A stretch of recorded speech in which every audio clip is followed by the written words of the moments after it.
Hello everyone and welcome to this video where we're going to be talking about Clickup app subaccount from our workflow apps.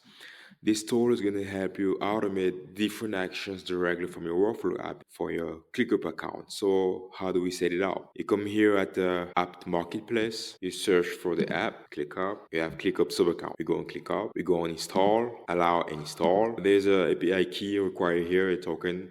You also have a smart queue which is going to lead you on how to get that API key. But let me show you how to get it. You just have to switch to your ClickUp account. You come here, drop down, you go on settings, you come here on apps, API token, generate. A token is generated.